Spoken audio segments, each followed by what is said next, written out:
Welcome to today's episode of the Insurance, Life, and Everything in Between podcast. My name is Adam Brsan. And I'm Chris Smith. If you've yet to do so, hit that subscribe button so you never miss another episode. And if you love this podcast, don't forget to share it with a friend or colleague. We greatly appreciate your help and support.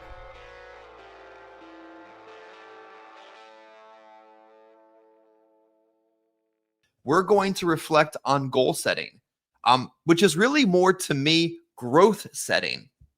It's an interesting transitional point, right? Goal setting. You hear it so often, almost the word doesn't resonate with you. Goal setting is really, in many cases, growth setting. And as we look to wrap up this year strong and set ourselves up to carry that directly into January, it's important that we don't get too far ahead of ourselves, so other agents in the industry can get the same kind of help that you receive on a daily basis. I don't know if you guys appreciate or notice or know, but it happens. It works and it helps people. We had an agent reach out yesterday from Texas. Got started in the business about a month ago. Got started with a captive company, writing business over the phone, making decent money, but they saw our content. They saw the podcast. They listened to the conversation. They engaged in something that you take part in every day, and they're interested in coming to work with us. How do they find out about us? Well, it requires you to engage with the content, so it's shared with people that aren't in our little insurance bubble. So appreciate you on that one. Plus, you're going to want to make sure that you're subscribed to our YouTube channel or engaged with us on Facebook, because over the course of the next 10 days or so, Adam and I are going to work overtime to produce, to record, and to create probably the best Christmas gift I've ever sent out. Now, I am sending out Christmas cards when they come in. Don't worry, you'll get them maybe in January, maybe in December. But I'm working on a far more valuable Christmas gift than a Target gift card and a tangible card. We're going to be recording and posting throughout the course of Christmas break podcasts and training content with top producers, agency owners, and individuals throughout the industry that know what the heck they're talking about. There's so much content out there that just simply crap. And we're going to take a significant portion of the next week and record content, schedule it, and post it so that even though we're not always here on a daily basis like we typically are, throughout the course of Christmas break, there is going to be pre-recorded content available for you to watch. So if you're in the field on the 26th, there's going to be an episode that plays on the 26th that you can listen into on the way into the field. If you're out on the 1st, the 2nd, the 27th, you get the point. We're going to take a lot of time the next week, put together content that you can listen to, that you can engage with, that you can be a part of as you continue throughout the course of Christmas break. We have 2 integrity partners confirmed to join us for interviews and conversations and the kind of content that is really beneficial to you. I mean, these are the kind of people that have been at the kitchen table, have been on the call, and have moved from the kitchen table to the private equity table, that have sold final expense and have sold their agencies. So they know what they're talking about. We've got some regular solid producers as well. You're going to want to make sure that you have access to the YouTube channel, that you watch us on Facebook, that you are keyed in, that even though Free Conference Call HD may not be running on some of the days at the end of the year, we'll have something to share with you as well. Remember, our last call of the year will be December the 23rd, day before Christmas, our last call of the year, my favorite call of the year. So make a mental note that we will still be on live for that portion of time. So let's talk about goal setting. Let's stop talking about commenting on social media and let's get practical, right? Let's talk about goal setting, but in really a different way of looking at it. I want to talk about it as a growth setting perspective. Like I said, in the open, goal setting, that word itself becomes mute in so many cases because you hear it so many times. We're going to talk about growth setting, and maybe you can reframe the way you look at it.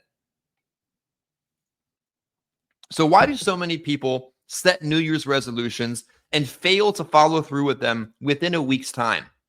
Why do so many people in America and in our industry and in our insurance bubble find themselves in the exact same spot they were in 1 year after the next? It's kind of tragic, right? But why is that? It's that their goal setting, their growth setting never really happened. Plain and simple. You can't deposit a goal into your bank account, but you can grow your business that grows your production and grows your distribution and grows your bank account. You see the transition there between a goal and a growth? moment in your business. You can't wear a goal out to dinner, but you can go out to a nice dinner if you said to yourself, I'm going to grow this business and grow my income.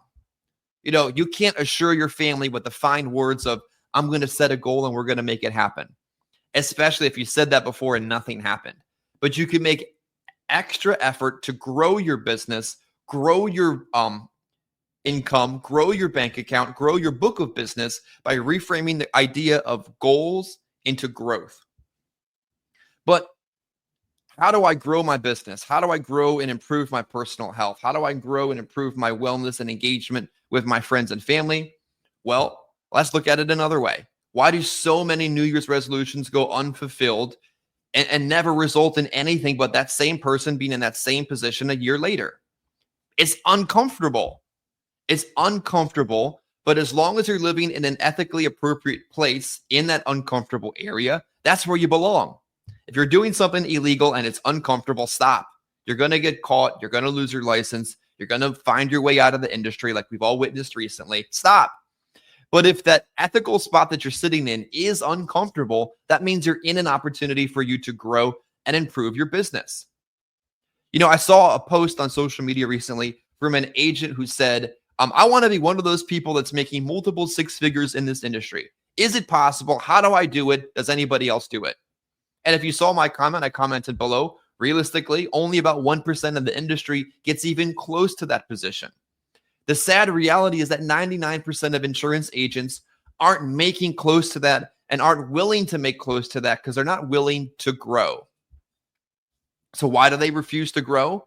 Maybe it's not a willful decision that they're making. Maybe it's unintentional or subconscious, but there is a refusal to get from where they're at to where they're trying to go and be intentional in that process. Let me give you a kind of more granular, simple concept of me attempting to grow and in turn helping everybody engaged in this content, in this agency and in this industry grow. I have been working diligently to try to better understand Go High Level. Heck, we're going to have our own Go High Level in the coming weeks and months ahead. I have no idea what I'm doing 99% of the time. I can tell you I've bought and canceled several versions of the same Go High Level. It's complicated. It's confusing. I don't have the attention span in many cases, but I am going to force myself through this uncomfortable moment to understand the technology and the terminology necessary to move into the modern era of lead generation, marketing, and organizing your book of business.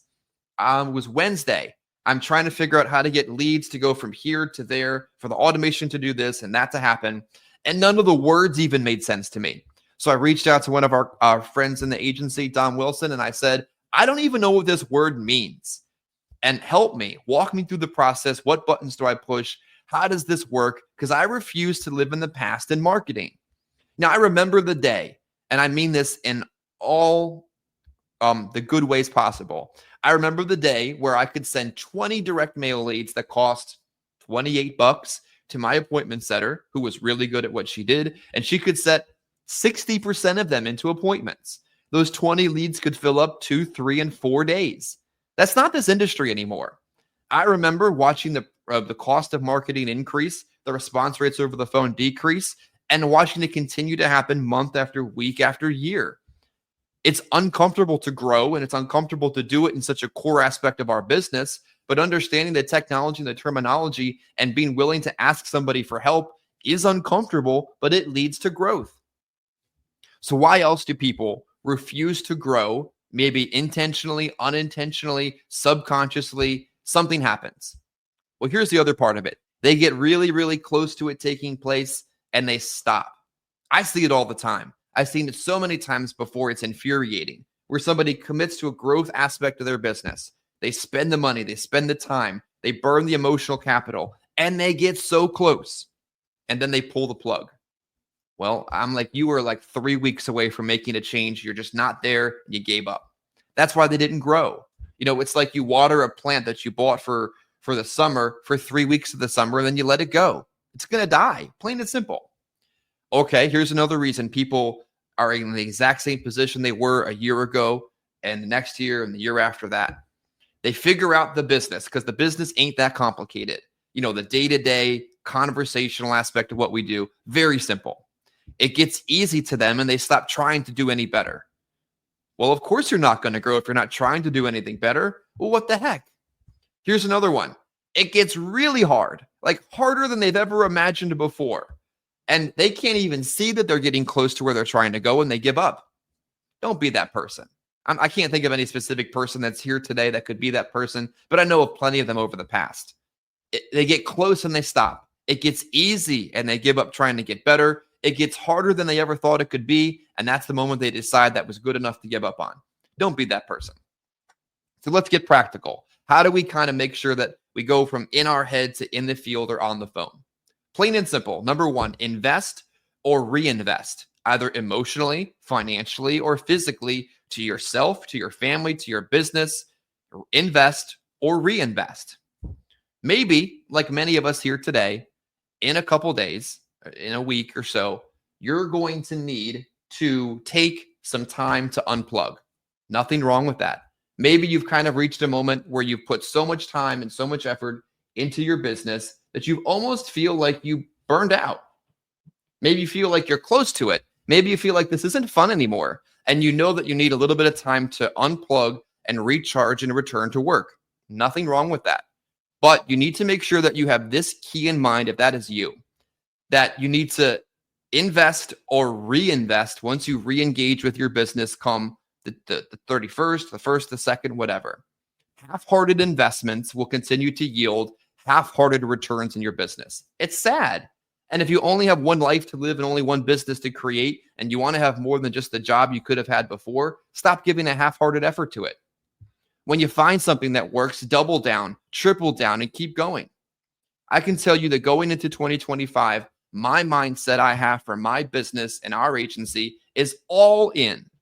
And as bumper sticker phrase as that sounds, this is what it really means. It's every dollar, it's every hour, it's every relationship, and it's every opportunity to the freaking max.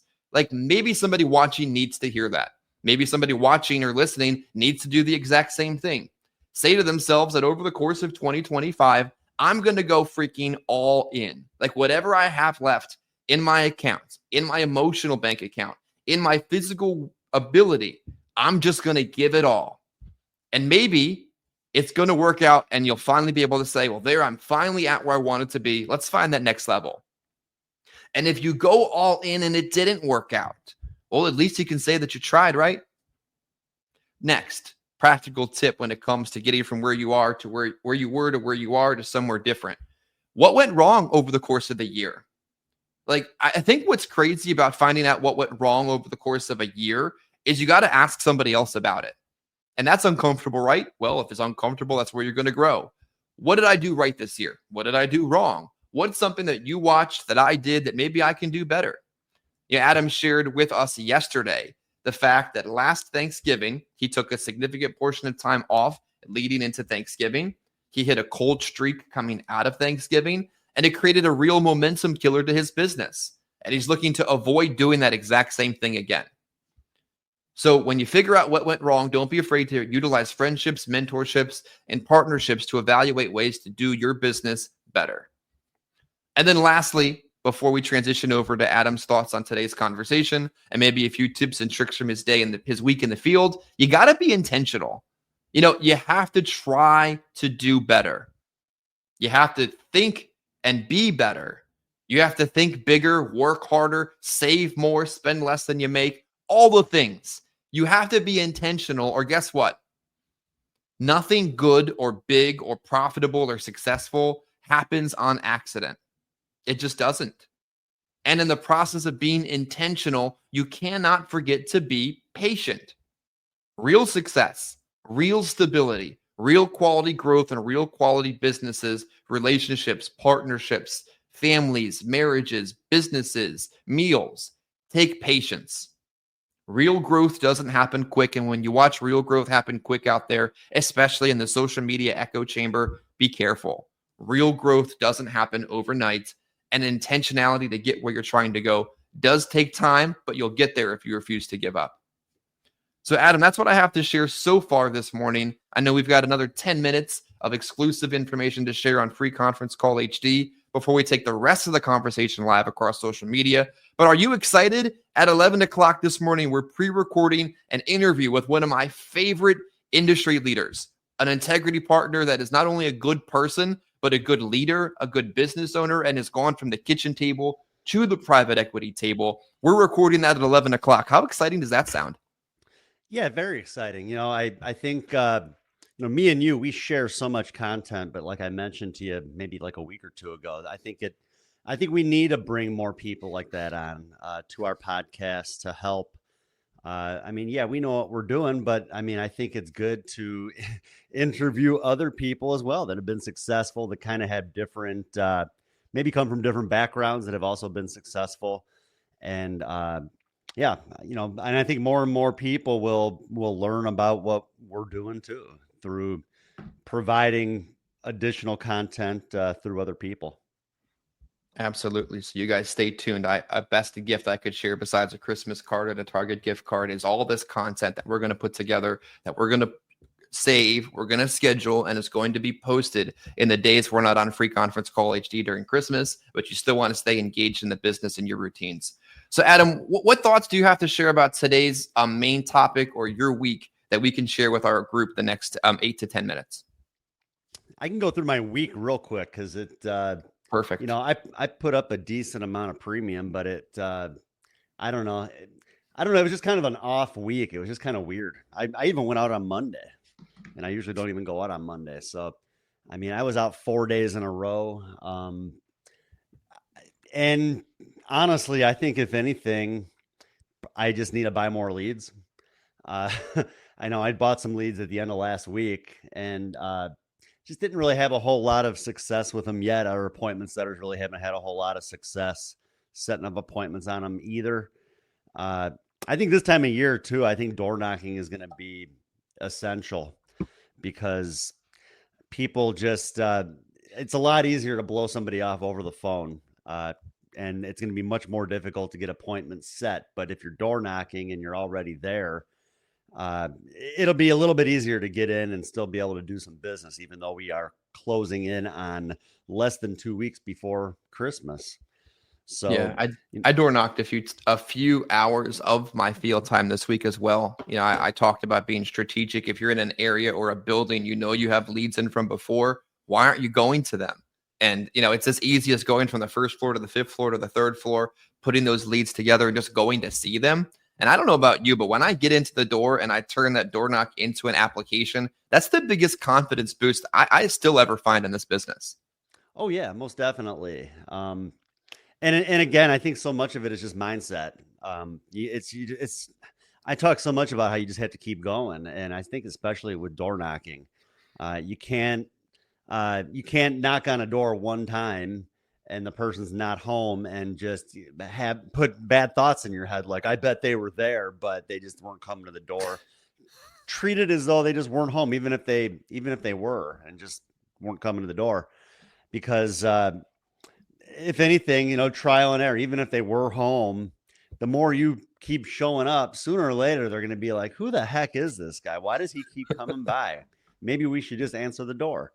Kind of similar to our appointment setters, where they just constantly call and people are looking at the phone number and not answering and then finally deciding to. So it's kind of the same thing out in the field. You just got to keep trying, trial and error, morning, evening, Saturdays, even if you have to. But yeah, this time of year, I think the door knocking is going to be very important. I had 2 people this week who pretended not to be themselves at the door. I forget if it was an appointment or a door knock or whatever brought me to that position. It was off of a lead. But have you ever had that happen where you knock on the door and I'm like, hey, I'm looking for Adam, and somebody pretends not to be themselves? It's really weird, but yeah. It is. I'm like, bro, I know it's you. Like, what are you doing? It happens. Oh, yeah. Yeah, they act as though it's not them. Oh, yeah, no, that's my sister. She's not here. You'll have to try back. I don't know. It's kind of, that's a tough one. That's a tough one to try to figure out exactly what to do, because you don't want to be too like, no, I think this is actually you.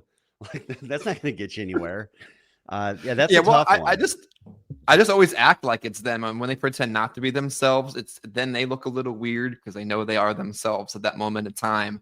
Or they try to say that they're not there, but I can hear that they're there. Like, I laugh it off sometimes because I know what you were saying, where you feel like you knock on the door and someone's there, but they're not coming to the door. and it can really cause some negative mindset about that interaction.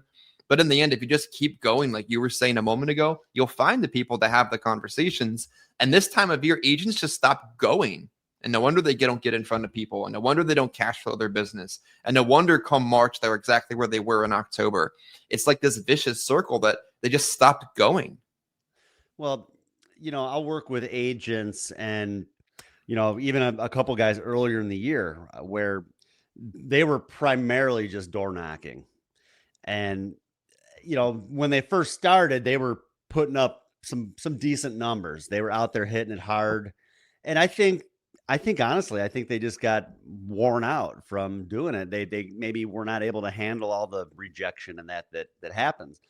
But one of the guys, I remember we met up and I'm like, let me see your iPad, because we keep our leads on our iPad. And so I'm looking at all of his leads on his iPad, and there's like very little notes, like maybe not home at 1:00 in the afternoon. And this is like a lead that is probably within the last week or two. And you see like one little note, like, well, that's why you're failing, because you knocked on that door one time and you never went back. Like, you can't knock on a door, the person's not home, and be like, oh man, this lead sucks. That'd be like if you just called the person one time and they didn't answer, and you're like, oh, well, I guess they don't want it then. Same thing. You have to keep going. And like I said, it's trial and error. It's just how many contacts are you going to attempt to get in front of that person? And persistence. Yeah, persistency is such a critical part of what we do. We had a little dropout on the audio there for a minute. Maybe it's me, maybe it's him. Hopefully it's not the both of us. Let's do this for a second. If you aren't being persistent in your business, for those of you dialed in on Free Conference Call HD, figure out why that is. Is it a why issue? Is it an engagement issue? Is it an activity issue? Ask yourself those questions. You're never going to grow. You're never going to get past the point of uncomfortable to profitable if you're not willing to do a little bit of self-assessment about your business. I see that I'm live over there, so I know that the audio is good. If you're not willing to ask yourself the uncomfortable question, why am I here? I think it's kind of like when you find that breaking point, or you find that rock bottom moment in life or in business. How did I get here? Why am I here? And what am I going to do better? And remember, even if you find yourself in these uncomfortable rock bottom moments in life or in business, this business that you're in right now is incredibly simple. I'm going to wrap up Free Conference Call HD in a minute, but I want to wrap up by telling you that it's that simple. Get in the door or on the phone. Keep them on the phone, or keep yourself in the home. Get them to like you. Get them to trust you. Figure out what the problem is that they have, or find a problem, create the solution, present it in a very easy to digest manner, and write the freaking business. Assume the sale. So many times I wrote half of an application and they shut me down. But I'm going to assume my way into that moment, because if you didn't, they're not going to say to you, go ahead and sign me up for that policy. Let me go get my social security number, my driver's license, and my bank account information for you. They're not going to do that. So don't be afraid to remind yourself in this moment, as we move into the second half of today's conversation, how simple this business is if you decide to go out and do it. And if you don't, you're in this position because you chose to be. So Adam, tell me about your week. You had you said you could summarize it pretty short, and then we can dissect a little bit more of today's conversation. Yeah. Again, a lot of door knocking, not a whole lot of appointments set. I had existing policyholders that I met with. Like I said, Monday just was pretty much door knocking, didn't really have a whole lot of success. And then Tuesday, I had a 9 a.m. appointment set, got into the apartment building, knocked on the lady's door, and she's talking through the door, won't answer, and she had an emergency. And that she couldn't meet with me. She had to hurry up and get to the hospital. So, I don't know if that was true or not, but, call me to reschedule, and still haven't got anywhere with that one. So we all know how that goes. And then I had an existing policyholder appointment after that. I feel like it was just a guy that I hadn't seen in a while that just wanted to talk to me. Couldn't really do much for him. Yeah, couldn't really do a whole lot for him. Talked a little bit about adding coverage, but he had plenty, and just he was older. I don't think he could really afford much more. and then just did a little bit more door knocking. And then like 5 o'clock at night, I had an appointment. Now, one thing, Chris, I know you had an issue with some roll up debt over the last few weeks, and that actually happened to me as well. I got hit with a pretty big roll up debt with a carrier. And we had actually talked on Tuesday, and prior to this appointment, I even told you, I don't, I don't look at the debt. I do what's best for the client, and if that's the carrier that makes the most sense, that's who I'm going to write it with, and because that's not just going to go away. I mean, It's I got to not. do what I yeah, I mean, I got to do what I can to clear that debt, anyways. So this was an existing policy, two existing policy holders of mine, husband and wife. They've actually had insurance with me for about maybe 7 or 8 years. Like, I couldn't believe when I was there, I looked back at the application and was like, man, I can't believe like that was 7 or 8 years ago. I can't believe it's been that long since we've done anything or sat down. And they had like a $10,000 policy a piece that they took out like early 50s. So they weren't even really paying a whole lot. I think total between the two of them, they were paying like maybe $60 a month. And so I wasn't really expecting a whole lot, but same thing. You can't really go in with that sort of mindset. I do sometimes. And then I discover things that I'm actually able to do more. And and so they had a universal life policy that they took out like 20 years ago. And and I think that she'd been getting like notices in the mail about the premium going up because there wasn't enough cash value to continue to fund the policy. For those of you, like most of you probably understand like how universal life works, where it's almost like a combination of whole life and term, and that cash value is just kind of used to cover the premiums as time goes on. So that's what keeps the cost of the insurance down. But if interest rates are low, then sometimes there's not enough to be able to continue to fund that policy.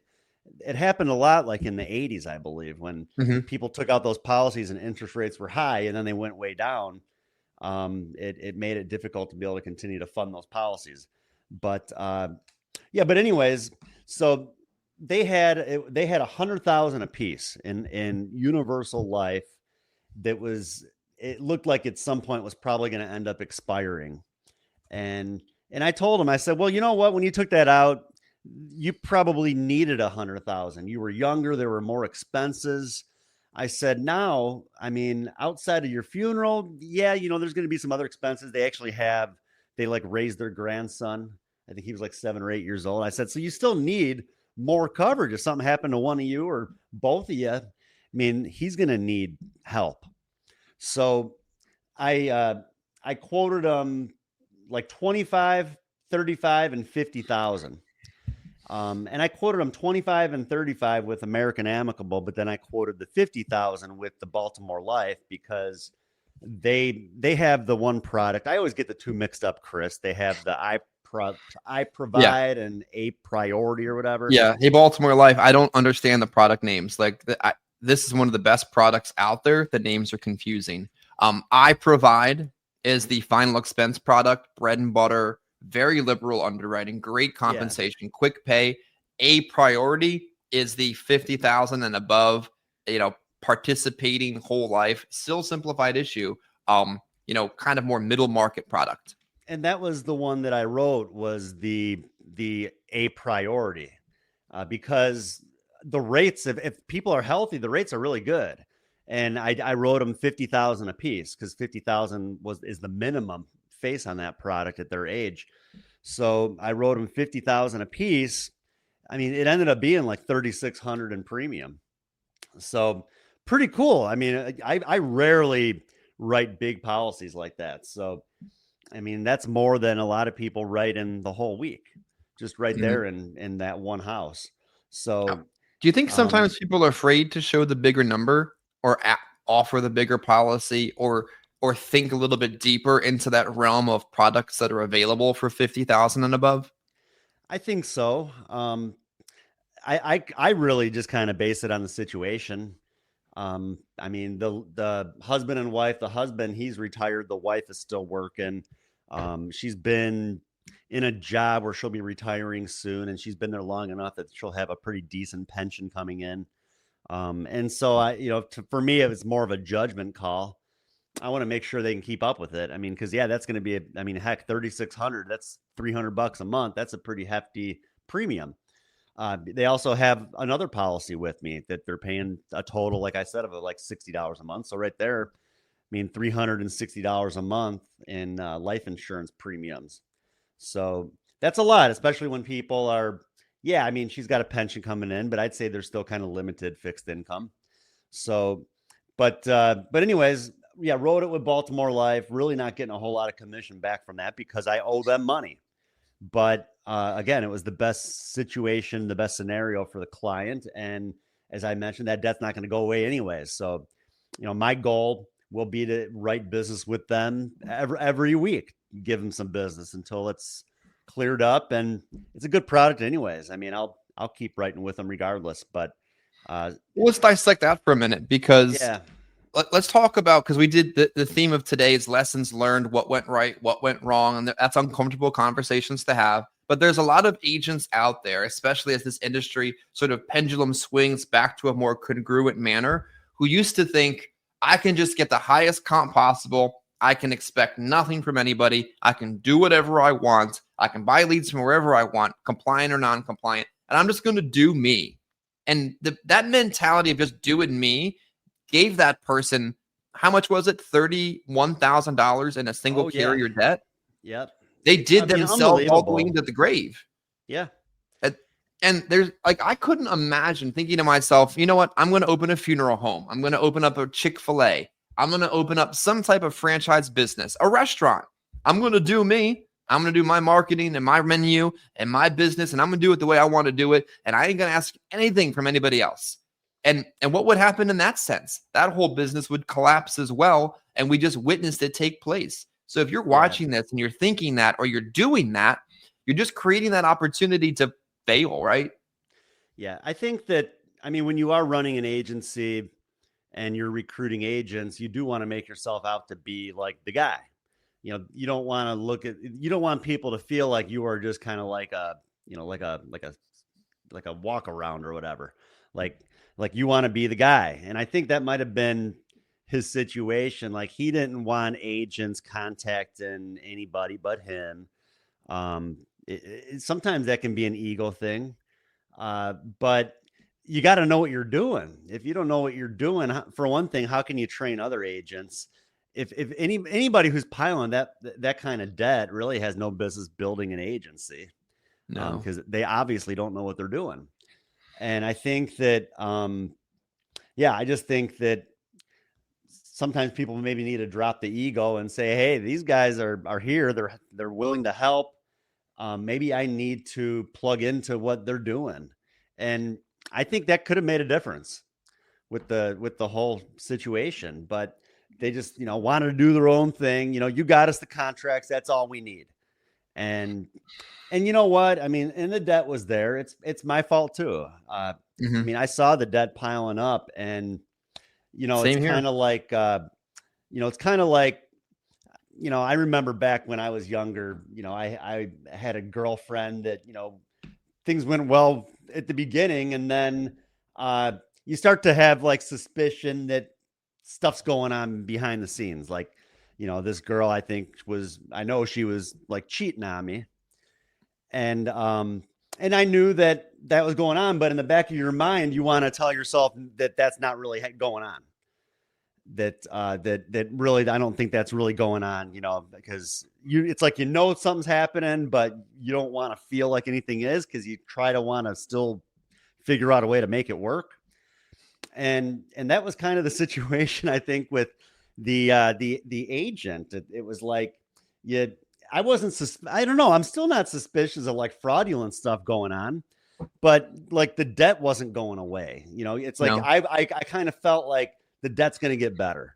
At one point he owed like 5,000, and then it was up to 8,000. And then I'm still freaking out. And he's like, don't worry about it. I got it under control. I'll handle it. You don't got to worry about this. and then Yeah. and then we're up to 16,000, and I It just and snowballs. That yeah, just gets so bad. And we had that conversation, and people are afraid to have conversations because everyone wants to be the man, but nobody's the man. Like even these guys we're going to have on that have sold their businesses for 7-figure deals, none of them have the hubris for them to say, "I'm the man." They've collaborated, they've worked together, they've grown, they've made mistakes.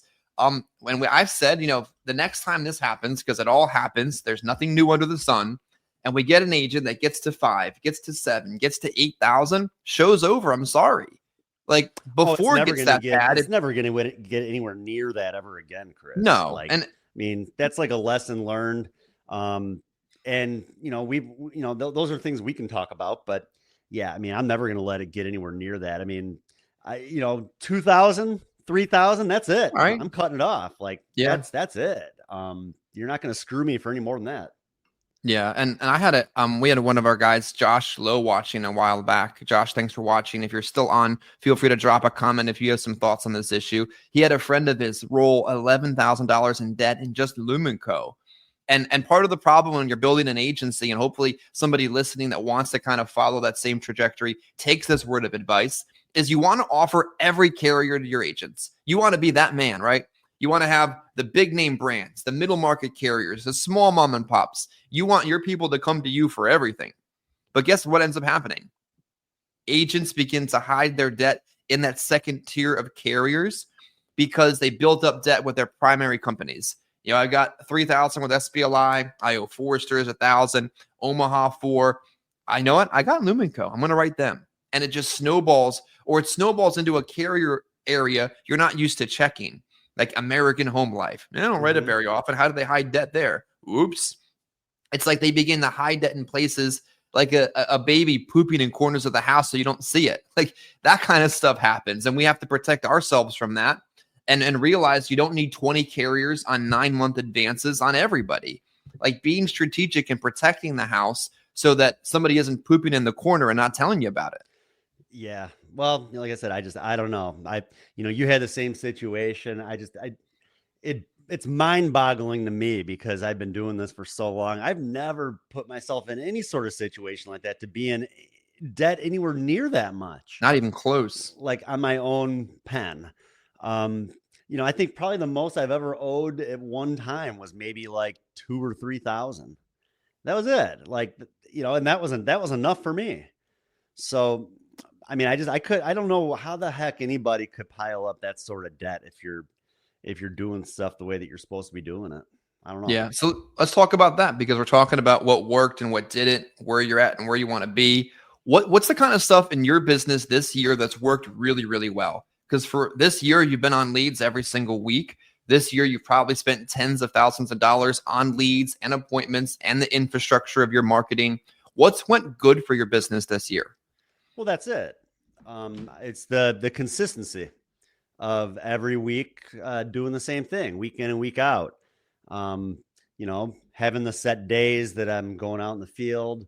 I mean, my family, they know I'm not going to be around much. Tuesday, Wednesday, Thursday. I mean, pretty much all day I'm out in the field. I mean, heck, Tuesday night I left my house at 8 in the morning, didn't get home till like 9:30 at night. Sometimes that happens, but you got to do what you got to do. But like I said, so I think having a good supporting cast too helps for them to just kind of know that that's just how it's going to be.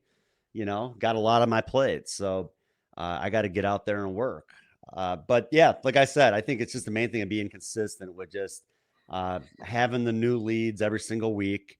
You taking care of placing the lead orders for me. I mean, that's taking a little bit off my plate. So that helps. But yeah, just having that steady flow of leads on a regular basis and having the appointment setters, having the set schedule, knowing the days that I'm going to be working.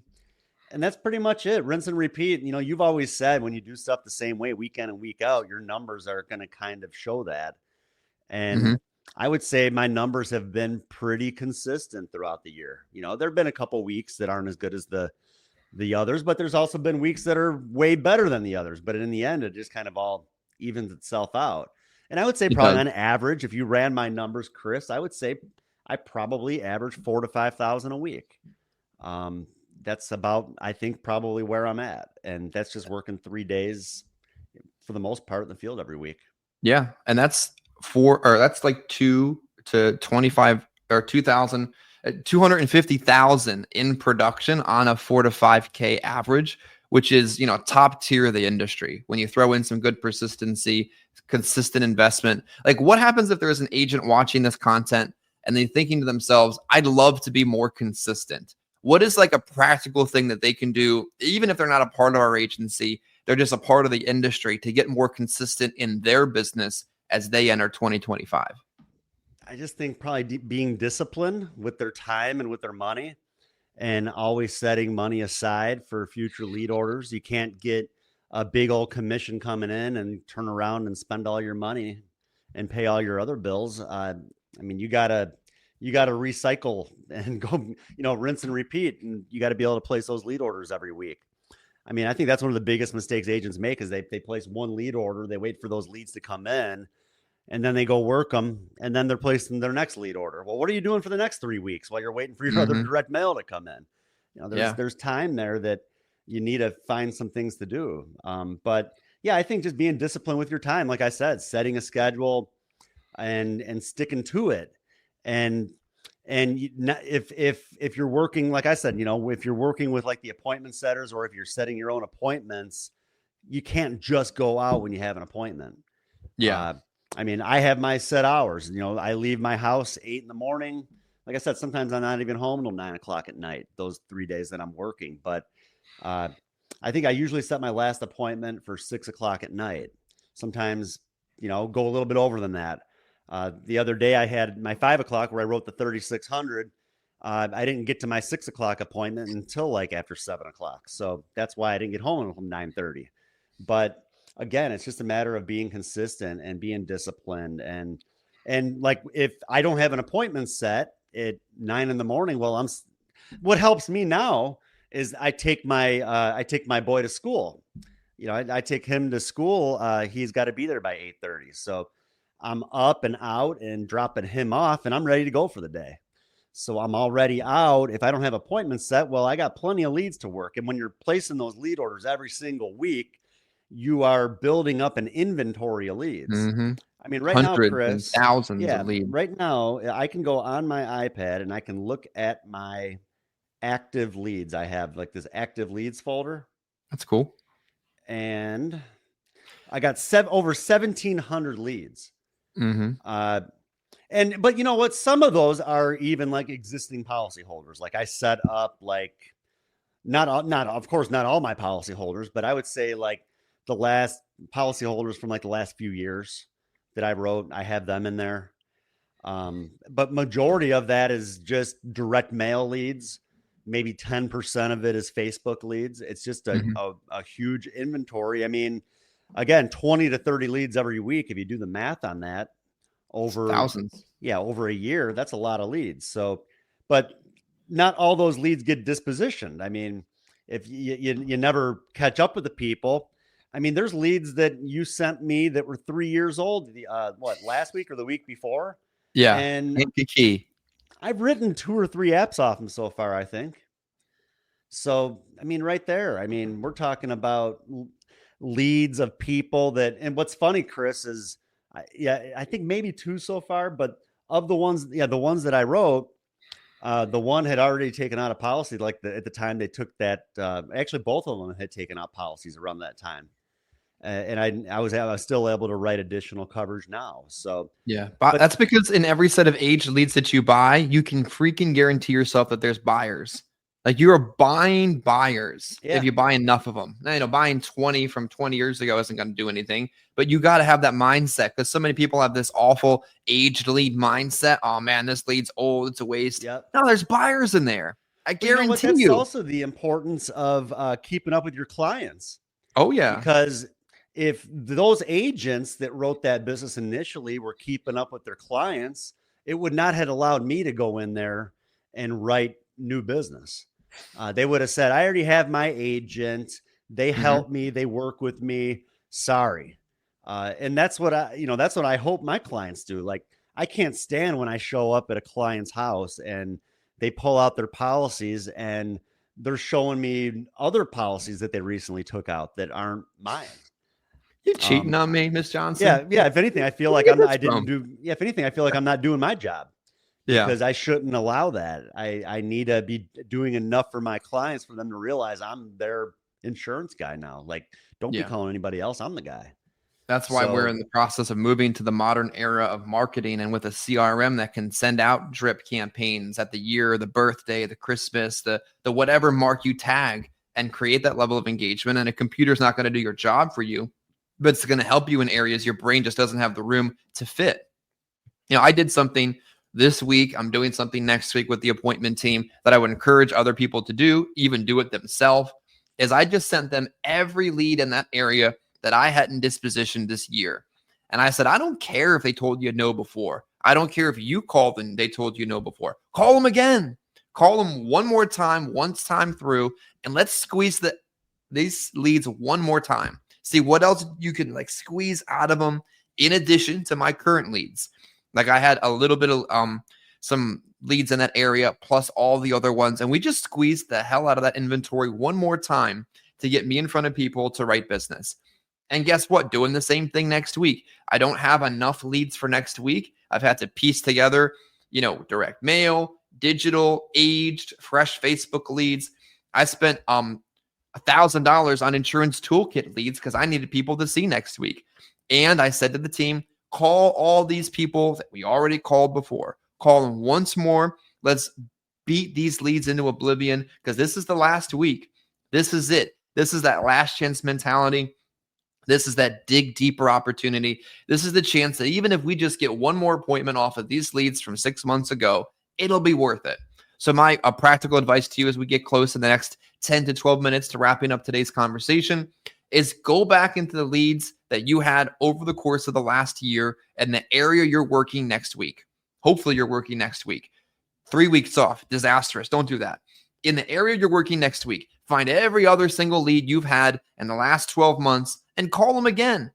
Organize them, door knock them, put them in a CSV, blast text them if you can do so compliantly. Just dig through them one more time because I'm sending the team every lead I've had in that area for next week, Adam. And I said, just call them again, power dial them through Kixie, squeeze one more drop or one more appointment out of these leads, and I'll feel good about it. And that's the power of outsourcing and working with others that can help grow your business. oh yeah. And like I said, I mean, I know, I think you use the iPad now for your leads too, still, right? Absolutely. And what I like about it, if you set it up the right way, like I make sure, like I put my leads through Adobe first to make sure that the text on them is searchable. And as long as it's searchable, then it works. In the app that I use called Good Notes, what's cool is like yesterday, I had what, an 11:30 appointment and nothing really to do before then. I didn't have really any new leads that were in that area, but I can search right on my iPad.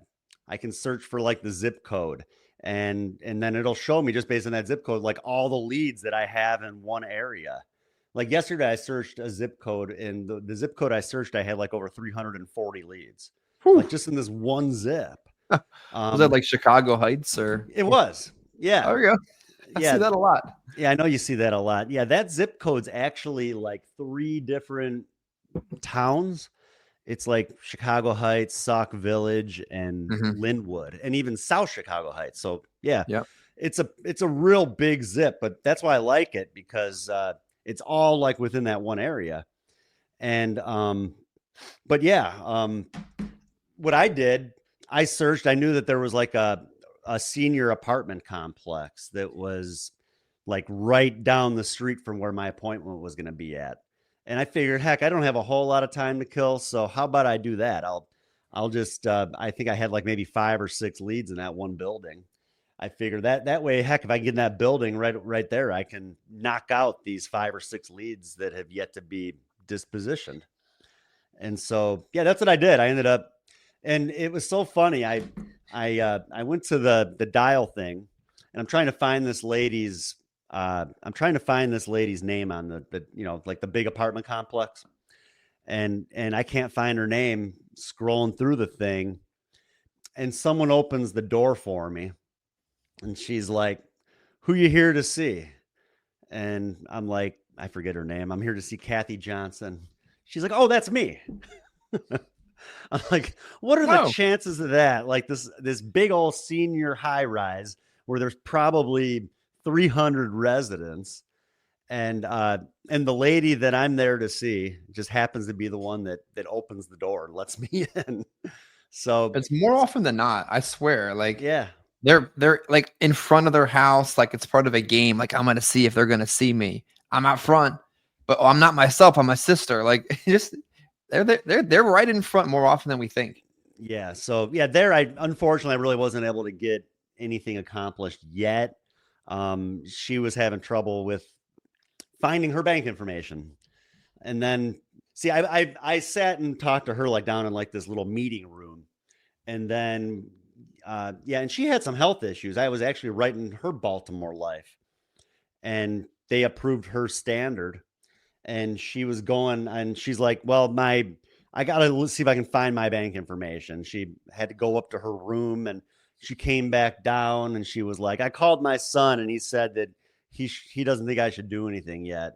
That he maybe give me a call Saturday, and we can get together when he's around. And I don't know, I couldn't get anywhere with her after that. Yeah. So, But but then that's I gonna be talked his about two funeral or the three day, other right? people. Yeah, I talked about two or three other people that were just kind of hanging around the building. And another one I'll probably be going back and writing. She just wasn't ready yet. She was a direct express that I was going to be writing her with Transamerica. But yeah, promising things that had I not just went through my iPad and searched for like this little apartment complex, I wouldn't have gotten anywhere with anybody before that first appointment yesterday. So, but that's what I like about it. Like when I was just printing my leads out, I was not the most organized, and I mean my leads would be all over the place, and they were really in no specific order. If anything, I just had them separated into like two sections, AM and night and weekend, Hmm. and that was pretty much it. You try 3 or 4 times during the day, you can't catch the person. Well, then you throw it into your PM spot, and then that way you know who you can try to catch up with in the evening time. But that was it. Trying to sort through 1,700 leads to pull out the ones that I would need, Never, it's never gonna find it. impossible. But with Yeah. the iPad, I mean, it's just so convenient to be able to just search them. And yeah, I show people the lead right on the iPad, and people are fine with it. So yeah, that's something, if you're out there door knocking, I would definitely recommend doing that. I use the one called Good Notes. Chris uses Notability. They both pretty much have all the same capabilities, but Another thing that I it do, definitely I don't, helps. because I always feel like I forget a scope of appointment or something that I should have had. I've had this thing, and I don't know if it's like something I'm teaching or testing, or I do it. I have them sign the lead at the end of the appointment, and I say, Adam, I just need your signature here on the form you filled out just to say that I was here for the appointment today. And in my head, it's providing a little bit of additional validity and quality to what we wrote, because so much of what we write right now is click through, or it lost the tangible nature of signing a physical application. I in many cases want them to sign their name to something so it's real to them. Do you find that kind of as we get close to wrapping up today's conversation, as we got into the e-application era, maybe the business seemed a little less real to the person than it would have on a piece of paper? Yeah, I mean, another thing you can do, and I've done it, is a lot of people think that these plans are like through the state. Like the way that the direct mail lead, the way it looks, they just think it's some sort of government program or whatever.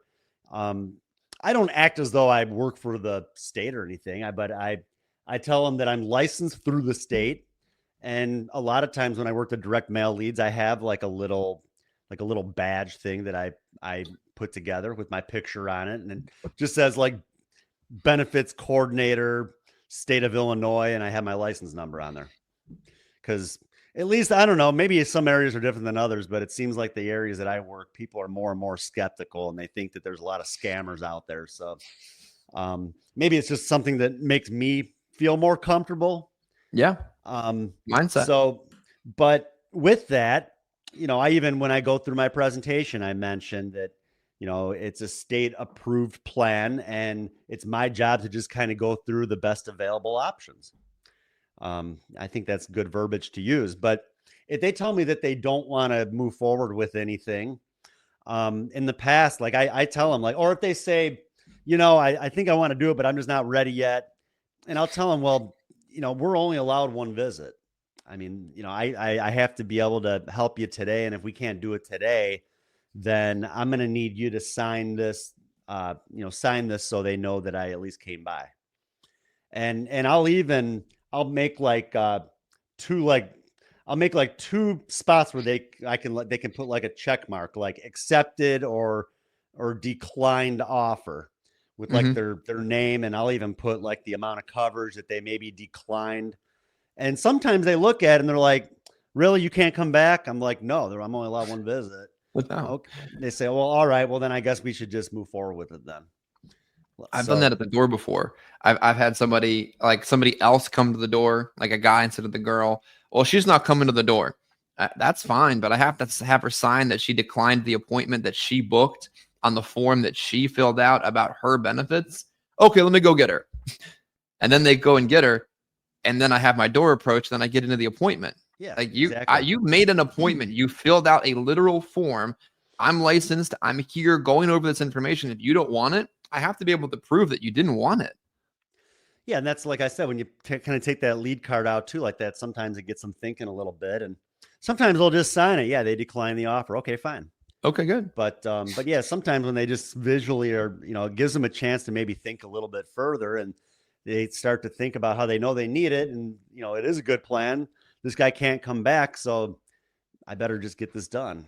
Yeah. So it's like the takeaway clothes. I've gotten up from plenty of appointments, started putting my stuff away. They're like, well, wait a second. I actually want this. Oh, I misunderstood. You actually want this. All right, good.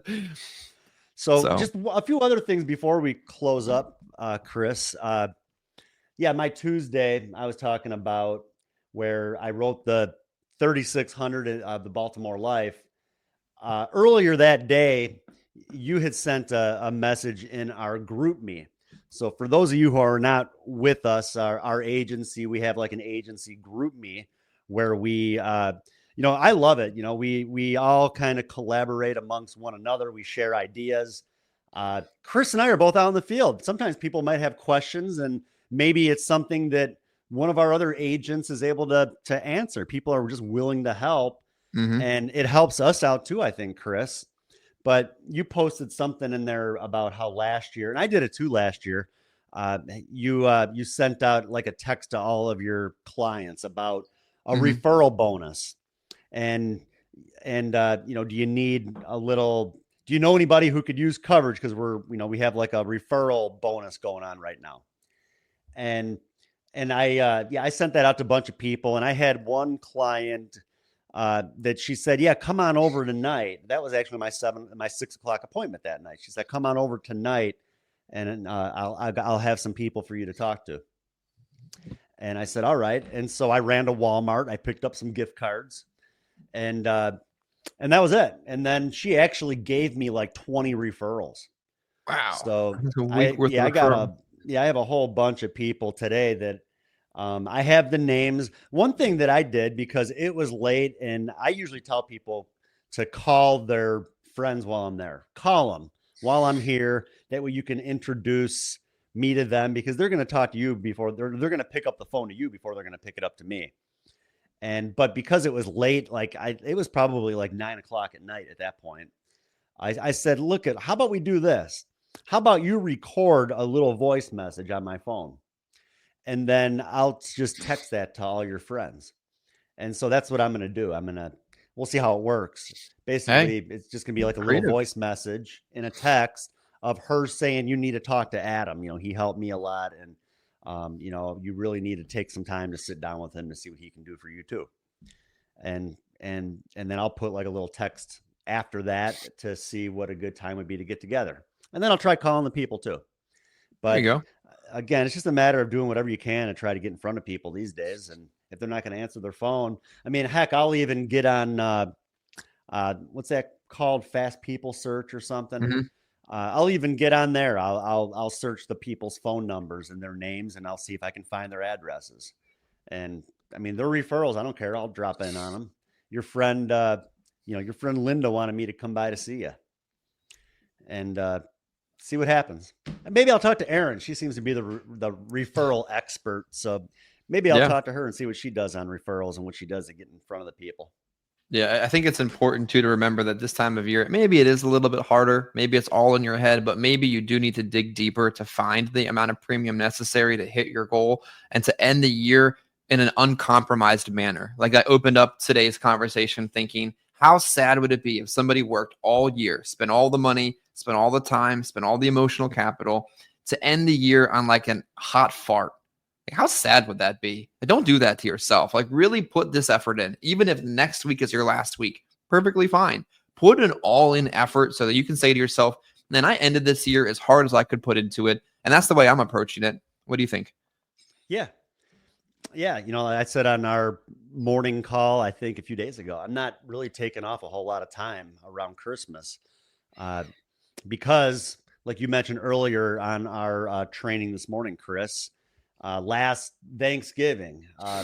We always have a big Thanksgiving. We have a lot of people here. I usually have to spend some time getting the house put together, cleaning out the basement and stuff, and just making more room for people. And yeah, last year, I took off a few days, I think prior to Thanksgiving. And then, I feel like I barely worked that week prior to Thanksgiving. And then probably didn't go back until the following Tuesday, back out in the field. So it was about a good close to probably 8 or 9 days, I bet, where I just wasn't really doing a whole lot. And then getting back out there, I don't know. It was one of those weeks that I think it was probably the last time I had a week where I didn't write anything. And I just like, that was a week I totally struck out. Like, and that rarely happens. Like I said, I think that was probably the last time over a year ago. Every week I at least write something, but yeah, this year I don't want the same sort of thing to happen. I don't want to take off too much time, especially if I'm like on a hot streak and be, again, pretty consistent with writing business lately on average, 4,000 or 5,000 a week. I don't want to lose that momentum. And then it's like, you're just kind of starting over again and having to try to rebuild that momentum up. So, yeah.